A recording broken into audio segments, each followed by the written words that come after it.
सो hi hello everyone. तो आज के वीडियो में हम डिस्कस करने वाले हैं क्लास 12 केमिस्ट्री के केमिकल काइनेटिक्स की कुछ इंपॉर्टेंट टर्म्स एंड उसके ग्राफिकल मेथड्स के बारे में। इससे पहले वाले वीडियो में हमने zero order first order reactions, उनके फार्मूलाज ड्राइव करने एंड साथ साथ उनके सारे न्यूमेरिकल्स भी सॉल्व किए थे। तो आज हम डिस्कस करने वाले हैं कुछ कंफ्यूजिंग टर्म्स की, मतलब जो कंफ्यूजिंग है नहीं बट बच्चे है ना इसको अक्सर समझ लेते हैं कि थ्रेशोल्ड एनर्जी क्या होता है, एक्टिवेशन एनर्जी क्या होता है, थ्रेशोल्ड एनर्जी क्या काम करता है एक रिएक्शन के अंदर और एक्टिवेशन एनर्जी क्या काम करता है। तो आज इन सारे डाउट्स का सफाई करने के लिए हम हाजिर हुए हैं। ठीक है, तो देखते हैं कि threshold energy and activation energy होती क्या है।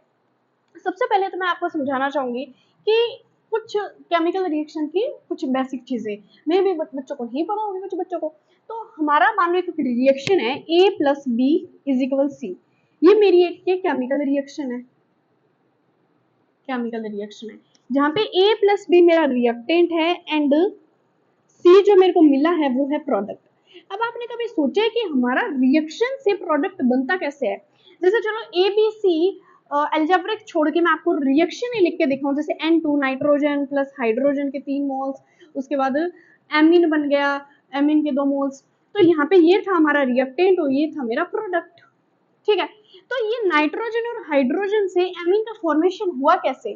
नाइट्रोजन और हाइड्रोजन से एमीन का फॉर्मेशन कुछ इस तरीके से हुआ। क्या हुआ होगा कि नाइट्रोजन और हाइड्रोजन के बीच के जो बॉन्ड है वो टूटे होंगे। नाइट्रोजन और हाइड्रोजन के बीच के बॉन्ड टूटे हुए होंगे, बॉन्ड ब्रेक होते हैं। ठीक है, रिएक्टेंट के जो मॉलिक्यूल रिएक्टेंट के मॉलिक्यूल्स की जो कंसंट्रेशन है उस कंसंट्रेशन के बीच में इनके बॉन्ड ब्रेक होते हैं, पुराने बॉन्ड टूटेंगे। अब यहाँ से नाइट्रोजन हाइड्रोजन के बॉन्ड टूट जाएंगे तब वो जाके न्यू बॉन्ड का फॉर्मेशन करेंगे, न्यू बॉन्ड का फॉर्मेशन करते हैं। अब नाइट्रोजन और हाइड्रोजन की क्या एनर्जी रही होगी जब ये रिएक्शन कर रहे थे, तो नाइट्रोजन और हाइड्रोजन की क्या एनर्जी रही होगी कि इन्होंने एमीन का फॉर्मेशन कर दिया। बस उन्हीं एनर्जीज के बारे में हम आज इस वीडियो में समझने वाले हैं। इन 10 to 15 मिनट आपको सारा कुछ समझ में आ जाने वाला है। ठीक है, ओके, चलिए देखते हैं थ्रेशोल्ड एनर्जी क्या होती है। चलिए, रिएक्शन का वैसे काम ही आएगा। थ्रेशोल्ड एनर्जी क्या होती है। थ्रेशोल्ड एनर्जी एक ऐसी मिनिमम एनर्जी होती है जो मॉलिक्यूल्स को कोलाइड करवाती है। अब कुछ बच्चे कोलाइड वर्ड में कंफ्यूज हो जाएंगे, तो कोलाइड वर्ड का मतलब है कॉलिजन से। अरे कॉलिजन क्या होता है, कॉलिजन मतलब टक्कर, यानी कि ये जो हमारे रिएक्टेंट के मॉलिक्यूल्स हैं इनके बीच में टक्कर होगी। ये बॉन्ड टूटेंगे कैसे, इनके बीच में टक्कर होगी। अब टक्कर होगी तो नए बॉन्ड का फॉर्मेशन हो गया। जब इनके बीच में कॉलिजन होगा तभी तो बॉन्ड टूटेंगे।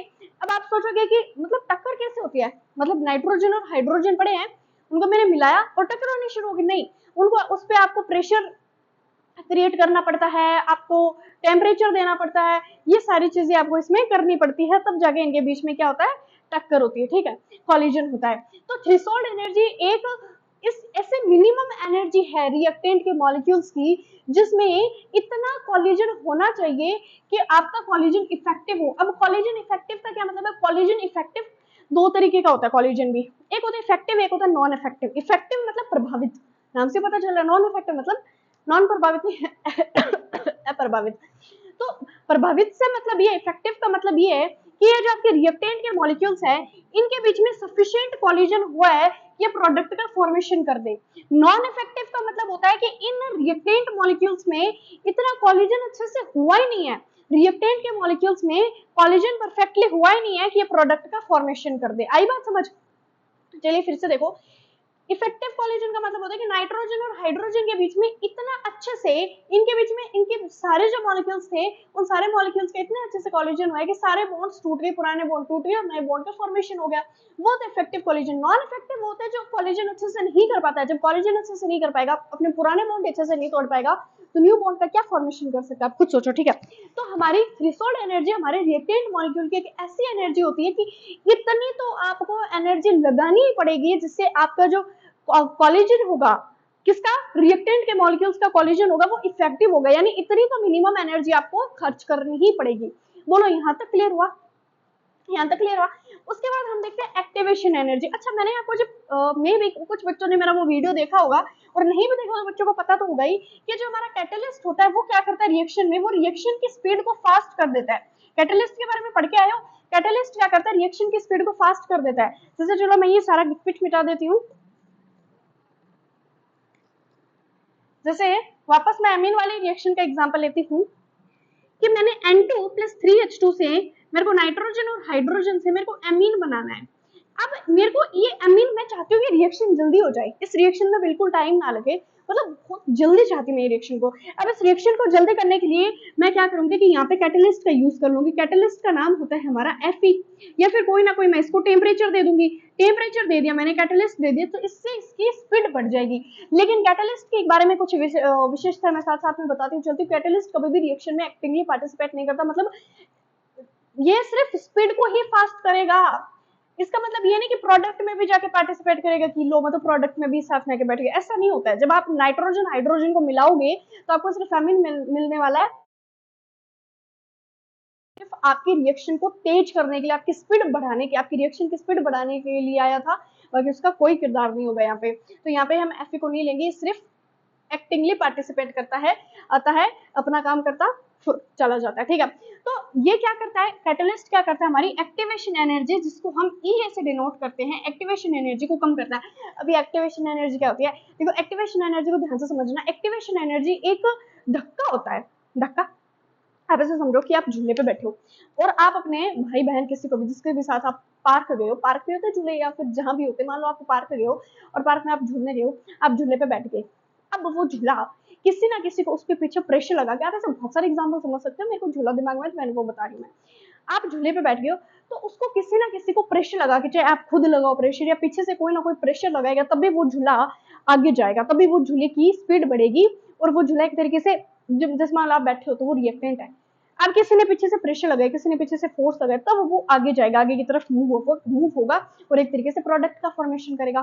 तो किसी ना किसी को धक्का लगाना पड़ता है। वैसे यहाँ पे जो ये नाइट्रोजन और हाइड्रोजन है ना, ये ऐसे ही नहीं है कि नाइट्रोजन और हाइड्रोजन को मिलाया और ये लो धक्का लग के प्रोडक्ट बन गया, नहीं। इसमें कोई ना कोई इन नाइट्रोजन और हाइड्रोजन के मॉलिक्यूल्स के पास इतनी एनर्जी होनी चाहिए कि ये रिएक्शन को प्रोसीड कर सके, रिएक्शन को स्टार्ट कर सके। वो मिनिमम एनर्जी, उस रिएक्शन, उस minimum energy, extra amount of energy को हम बोलते हैं activation energy. The minimum extra amount of energy absorbed by reactant molecules. जो आपके रिएक्टेंट के मॉलिक्यूल्स होते हैं ना, जैसे नाइट्रोजन और हाइड्रोजन, ये absorbed by reactant molecules so that its energy become equal to the threshold value.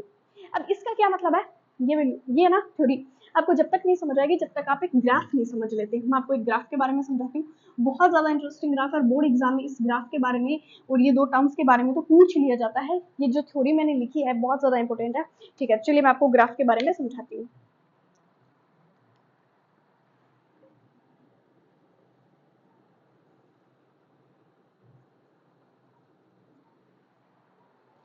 Video बन रहा है, हाँ जी।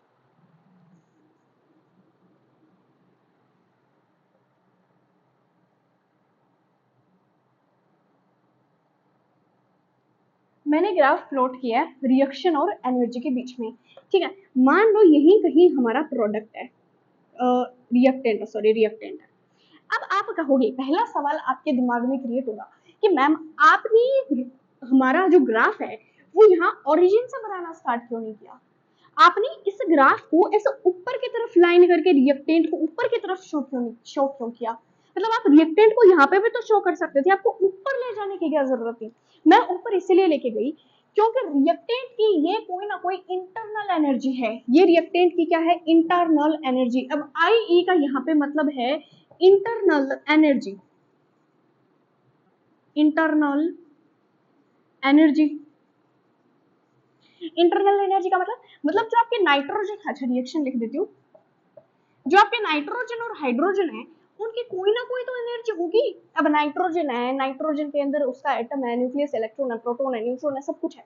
तो नाइट्रोजन और हाइड्रोजन की कोई ना कोई एनर्जी तो होगी, मतलब थोड़ी बहुत एनर्जी होगी उनके अंदर। ऐसा तो है नहीं कि वो तो बिल्कुल ही डल है, एकदम डेड है, कि उनके अंदर बिल्कुल एनर्जी नहीं है। अब ओरिजिन से शुरू करूंगी तो मेरे को जीरो से करना पड़ेगा, यहाँ पे जीरो होता है ओरिजिन पे, तो इसलिए मैं इसको थोड़ा ऊपर से कर रही हूँ। ऊपर से इसलिए कर रही हूँ क्योंकि आपके रिएक्टेंट के मॉलिक्यूल्स की कोई ना कोई एनर्जी है। अब देखो आगे क्या होगा। अब मैं इस यहाँ पे मैं एक बैरियर बना रही हूँ, ये एक ऐसा बैरियर है, इसको हम बोलते हैं बैरियर। बैरियर मीन्स होता है रुकावट।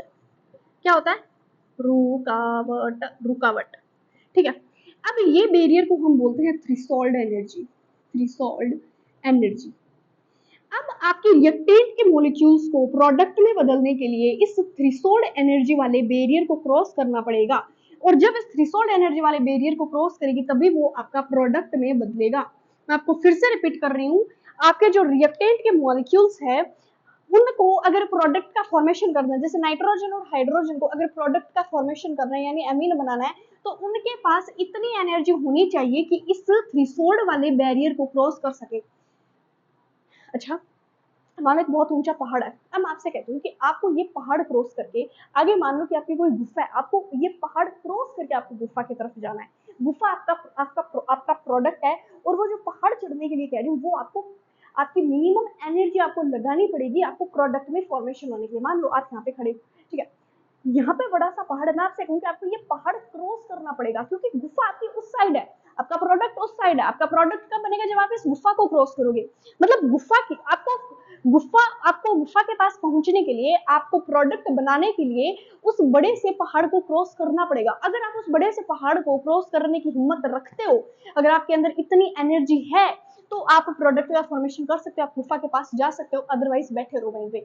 बस यही सेम चीज होती है रिएक्शन में, ठीक है। नाइट्रोजन और हाइड्रोजन के भी यही है कि आपको ये इतनी एनर्जी तो आपके पास होनी चाहिए ताकि आप प्रोडक्ट का फॉर्मेशन कर सके। अब यहां से लेके यहां तक, इस बीच वाले तक, इसको हम बोलते हैं एक्टिवेशन एनर्जी। यहाँ पे होती है हमारी एक्टिवेशन एनर्जी, ठीक है।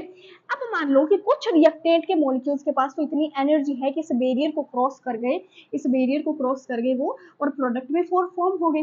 लेकिन कुछ मॉलिक्यूल्स के पास मान लो इतनी एनर्जी है नहीं। अब आप इसको एक एग्जांपल से समझ लो, मान लो आपकी क्लास में आप 10 लोग हो और आपको मूवी दिखाने के लिए लेके जा रहे हैं, और मूवी मतलब एंटर होने की, थिएटर के अंदर एंटर होने की आपकी फीस ही कितनी माने 300 रुपए, ठीक है, मान लो 300 रुपए। अब उनमें से 5 बच्चों के पास तो 300 रुपए, तो उन्होंने 500 रुपए दिए, टोकन लिया, और ये मूवी देखने के लिए थिएटर में घुस गए। लेकिन जो पीछे 4-5 जितने भी बच्चे, उनके पास तो 300 रुपए है नहीं, उनके पास, किसी के पास 150 है, किसी के पास 200 है, किसी के पास 250 है, किसी के पास 270 है। अब वो तो बैठे हैं कि अब हम 300 फीस दे नहीं सकते, पैसे पूरी दे नहीं सकते, टोकन ले नहीं सकते, अंदर जा नहीं सकते, तो वैसे में क्या करेंगे, वो बेचारे बैठे रहेंगे कि क्या करे बैठे। बस वैसे उन बच्चों की तरह जिनके पास इतनी इस बैरियर को क्रॉस करने की एनर्जी नहीं होती, उसी तरह ये रिएक्टेंट बैठे रहते हैं। फिर एक जुगाड़ू मास्टर आते हैं, कैटलिस्ट। फिर कैटलिस्ट भाई साहब आते हैं, और ये क्या करते हैं, ये इस एक्टिवेशन एनर्जी को कम कर देते हैं। ये है विदाउट कैटलिस्ट।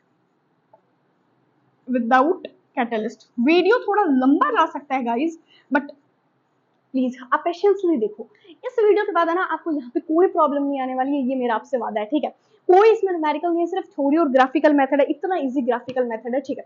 अब अगर मैं आपको एक ग्राफ फॉर्म करना चाहूँ विथ कैटलिस्ट, ये मेरी रिएक्शन हो गई, ये हमारी एनर्जी हो गई, और ये मेरा रिएक्टेंट है, इसकी इतनी इंटरनल एनर्जी है। सेम वही यहाँ पे अपना बैरियर बना दो, थ्रेशोल्ड एनर्जी, और यहाँ से इन रिएक्टेंट मॉलिक्यूल्स को इतना बैरियर क्रॉस करना पड़ेगा कि वो प्रोडक्ट में फॉर्म हो जाए। अब हम बनाएंगे विथ कैटलिस्ट। उसमें हम कैटलिस्ट का यूज नहीं कर रहे थे, तो मॉलिक्यूल्स को टाइम लग रहा था रिएक्शन प्रोसीड होने में, रिएक्शन को कंप्लीट करने में क्या लग रहा था, टाइम लग रहा था। लेकिन अब मैंने रिएक्शन को ले लिया विद कैटलिस्ट, अब मैं कैटलिस्ट के साथ ले रही हूँ। अब क्या हो जाएगा, अब यहाँ पे जो हमारी एक्टिवेशन एनर्जी थी ना, इतनी एक्टिवेशन एनर्जी, ये एक्टिवेशन एनर्जी को कम कर देगा। अब कैटलिस्ट कहेगा सुनो, ये जो बेचारे कुछ मॉलिक्यूल्स है ना जिनकी एनर्जी कम है, इनको मैं लेके जाऊंगा प्रोडक्ट की तरफ। फिर ये मॉलिक्यूल्स कहेंगे कैसे, हमारे पास इतनी एनर्जी नहीं है कि हम इस बैरियर को क्रॉस कर पाए, इस बैरियर को क्रॉस करने के लिए हमारे पास एनर्जी नहीं है, जिन मॉलिक्यूल्स के पास थी वो गए, तो हम ऐसे बैठे हैं। तो अब ये कैटलिस्ट कहेगा कि आपको इस बैरियर को क्रॉस करने की जरूरत ही नहीं है, आप इतना क्रॉस करके जा सकते हो, आप इतना सा क्रॉस कर लो, जितनी आपके पास एनर्जी, इतना सा बैरियर क्रॉस कर लो, आप प्रोडक्ट में फॉर्म कर सकते हो।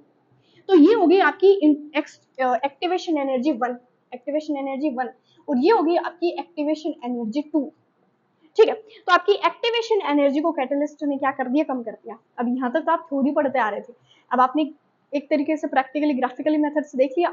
मतलब ये आपकी एक्टिवेशन एनर्जी, आपको इतनी एनर्जी, मिनिमम इतनी एनर्जी क्रॉस करनी पड़ेगी थ्रेशोल्ड एनर्जी में जाने के लिए। ये एक तरीके का बैरियर, एक रुकावट है कि यहाँ पे आप आके टच करोगे तभी आपके रिएक्टेंट के मॉलिक्यूल्स का कॉलिजन होगा और नए बॉन्ड का फॉर्मेशन होगा प्रोडक्ट में जाने के लिए। तो ये इतनी एक्टिवेशन एनर्जी थी कि इतनी तो मॉलिक्यूल्स के पास एनर्जी होनी चाहिए कि वो इस बैरियर को क्रॉस कर पाए। तो कैटलिस्ट भाई साहब आएगा, इतना ही बोलेगा कि चलो तुम मेरे साथ, चलो तुम मेरे साथ, और इन्होंने क्या कर लिया, यहाँ से इस बैरियर को क्रॉस कर लिया। ठीक है, यहाँ तक क्लियर। तो चलो देखते हैं अब आगे ना, मैं आपको कुछ फॉर्मूलाज दिखाना चाहती हूँ। देखो पहला तो मैंने लिख रखा है कि activation energy is equal threshold energy minus average kinetic energy, कि आपकी थ्रेशोल्ड एनर्जी कितनी है और मॉलिक्यूल के पास एवरेज काइनेटिक एनर्जी कितनी है, average kinetic energy of molecules, उसका इक्वल होता है एक्टिवेशन एनर्जी। अभी आपकी एक्टिवेशन एनर्जी है, थ्रेशोल्ड एनर्जी कितनी है और मॉलिक्यूल्स की काइनेटिक एनर्जी कितनी है, इनको माइनस कर दो, आपकी एक्टिवेशन एनर्जी निकल जाएगी। अच्छा, activation energy plus internal energy is equal to threshold energy. Activation energy plus internal energy, molecules की इंटरनल एनर्जी कितनी है और इनमें एक्टिवेशन एनर्जी कितनी है, फिर इन दोनों का जो सम आएगा वो आपके थ्रेशोल्ड एनर्जी के इक्वल आ जाएगा कि हाँ मॉलिक्यूल को इतनी थ्रेशोल्ड एनर्जी की जरूरत है रिएक्टेंट टू प्रोडक्ट में बदलने के लिए। So thank you so much guys, हमारा वीडियो यहीं पे खत्म होता है। सो इसी तरीके से पढ़ते रहिए patiently and thank you so much. Next video में हम डिस्कस करेंगे और भी कुछ ग्राफिकल मेथड्स के बारे में, क्योंकि इसके कुछ दो ग्राफ और बच गए। So thank you so much, और जितने भी इसके न्यूमेरिकल्स मैं करवा रही हूँ साथ साथ करते रहिए। Thank you so much.